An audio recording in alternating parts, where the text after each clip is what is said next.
छोटी उम्र में बचपन से ही बड़ी मतलब दिल को दहला देने वाली, दुखी कर देने वाली, एक बच्चे को आतंकित पीड़ित कर देने वाली, तंग करने वाली, परेशान करने वाली कठिनाइयों के दौर से ये गुजरे।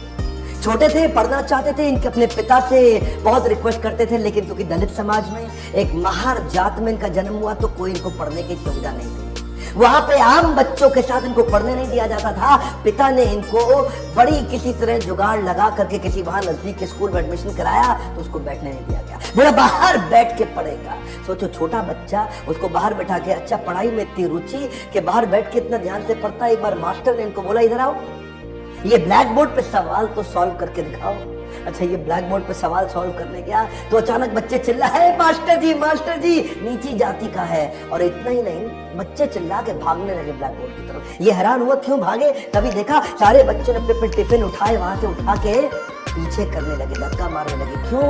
उनको डर था इसकी परछाई से इनका खाना अपवित्र न हो जाए। ऐसे कई छोटे धक्के इसको लगी। पानी एक बार कुएं से क्या पी लिया, इतनी मार पड़ी इसको, इतना एक छोटे बच्चे को सहनी पड़ी इतनी मार। एक बार रिक्शे वाले ने रिक्शा से उतार दिया, बोला तू नहीं बैठेगा रिक्शे में। क्यों? क्योंकि रिक्शे वाले को बीच में पता लगा कि ये नीची जाति का है, और उसके बाद उससे बोला तुझसे डबल पैसा लूंगा, और फिर रिक्शा भी अब तू चलाएगा। वो नीचे चलने लगा, रिक्शा भी। जानते हैं उस समय केवल छूने से नहीं, परछाई सकते दिक्कत थी इनकी, और परछाई तो छोड़िए, इनकी आवाज सुनने से भी लोग सोचते थे कि अपवित्र हो जाए।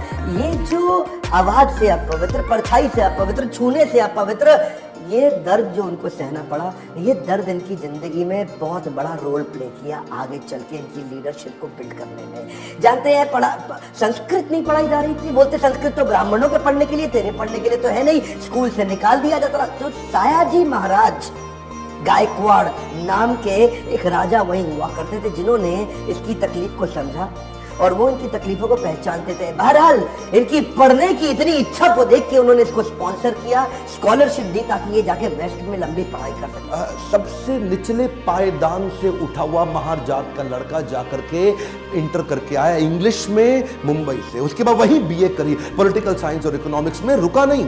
तुम मुझको यहाँ नहीं पढ़ने दोगे, मैं जाऊंगा दुनिया की बेस्ट यूनिवर्सिटी में, रोक के तो दिखाओ। और वही स्कॉलरशिप लेकर के निकल गया न्यूयॉर्क, कोलंबिया यूनिवर्सिटी जाकर के उसने पहले तो एमए करी, पॉलिटिकल साइंस, इकोनॉमिक्स, हिस्ट्री और सोशियोलॉजी में, उसके बाद पीएचडी करने निकला। यहां नहीं रुका, लंदन स्कूल ऑफ इकोनॉमिक्स चला गया, लंदन स्कूल ऑफ इकोनॉमिक्स जाके वहां एमएससी किया, उसके बाद लॉ की पढ़ाई किया, फिर उसके बाद डॉक्टरेट किया, किताब के ऊपर अपनी थीसिस लिखी। ये वही किताब थी जिसके ऊपर आगे जाकर के रिजर्व बैंक ऑफ इंडिया को बनाया गया। महाराजा और बड़ौदा से उनका प्रेम इतना था ना, वो जो सायाजी गायकवाड़ जिन्होंने इनको स्कॉलरशिप दिया था, पढ़ने में इनकी मदद करी थी, दुनिया भर में पढ़ के उनका प्रेम भूले नहीं, वापस उनके पास आ गए। बोला आप दुनिया भर में पढ़ के आए हूँ, आपकी सेवा में आना चाहता हूँ। तो इनको मिलिट्री सेक्रेटरी की नौकरी दे दी गई, और उस समय ये नौकरी बड़ी मानी जाती थी। अब ये बड़ी पदवी पे तो आ गए थे, लेकिन वो छुआछूत ने इनका पीछा थोड़ी छोड़ा।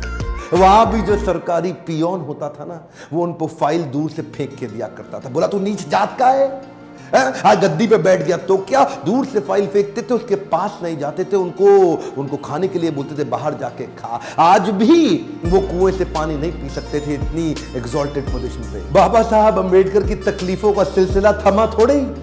अभी तो रमाबाई जिनसे उनका विवाह हुआ था, उनके साथ उनकी 5 संतानें हुई, लेकिन 4 संतानें एक के बाद एक इलाज की सुविधा ठीक से ना मिल पाने के कारण उनके जीवन से चलती चली गई। 4 बच्चों का देहांत हुआ, 1 बच्चा बचा, लेकिन पत्नी भी आगे चल के लंबा साथ नहीं दे पाई, वो भी लंबी बीमारी के चलते उनका भी देहांत हो गया।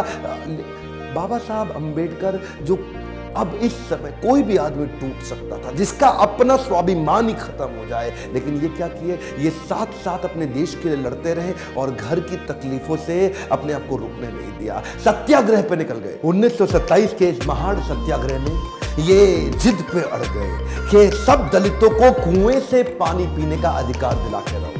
सार्वजनिक स्थान है, किसी का प्राइवेट नहीं है, जो सरकारी स्थान है, वहां पे एक इंसान दूसरे के साथ पानी क्यों ना पी सके। देखिए गलत तो एक्चुअली हो रहा था। जो दलित औरतें थी ना, उनको साड़ी भी पहनने का, पांव को ढक के उठा के साड़ी पहननी पड़ती थी। इन्होंने पहली बार अधिकार दिलाया, पूरी नीचे तक आम औरतों की तरह पांव को ढक के साड़ी पहनने का अधिकार। उसके बाद बोले कम्युनल इलेक्टोरेट की मांग कर दी।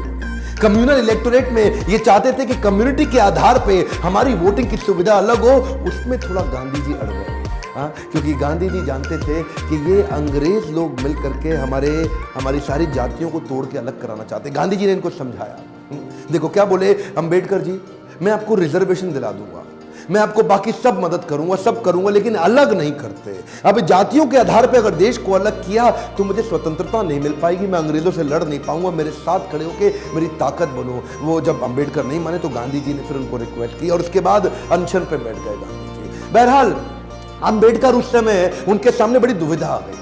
वो सोचे एक तरफ मेरी अपनी जाति के लोग, मैं उनकी मदद करूं, और एक तरफ देश में आंदोलन लड़ रहे हैं गांधी, उनका जीवन, इनके जीवन का त्याग ना हो जाए, कहीं ऐसा जीवन ना खत्म हो जाए। उन्होंने गांधी जी को समझाया, बोला ठीक है आप अपना अनशन छोड़िए। पूना पैक्ट वहां साइन किया गया, और पूना पैक्ट जब साइन किया उस समय इन्होंने रिजर्वेशन तो कम से कम कंट्रोल में कर लिया। The evolution of provincial finance in British India नाम की इनकी किताब, द प्रॉब्लम ऑफ रूपी नाम की ये 2 किताबें, जिसके आधार पे आरबीआई की स्थापना हो।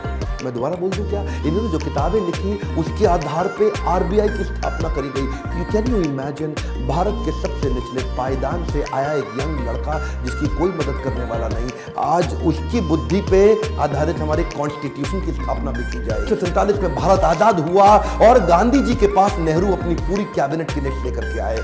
जब नेहरू जो कि स्वतंत्र भारत के पहले प्रधानमंत्री होने वाले थे, पूरी कैबिनेट की लिस्ट लेके पहुंचे और बताया कि देखो इनको मैंने, तो तभी गांधी ने पूछा इसके अंदर बाबा साहब अंबेडकर का नाम कहाँ है, और वहीं थोड़ी उनकी बहस हुई और गांधी ने बोला कि नेहरू ये तुम्हारी कैबिनेट नहीं है, ये आजाद भारत की कैबिनेट है। तभी उनको कानून मंत्री के रूप में लिया गया, और न केवल कानून मंत्री बल्कि तुरंत जो ड्राफ्टिंग कमेटी थी इंडियन कॉन्स्टिट्यूशन की, उसका चेयरमैन भी बना दिया गया। इनकी इंटेलिजेंस के आगे कोई कुछ बोल नहीं सकता था। जो इनसे सहमत थे, असहमत थे, दोनों जानते थे कि इस आदमी में बुद्धि बहुत है।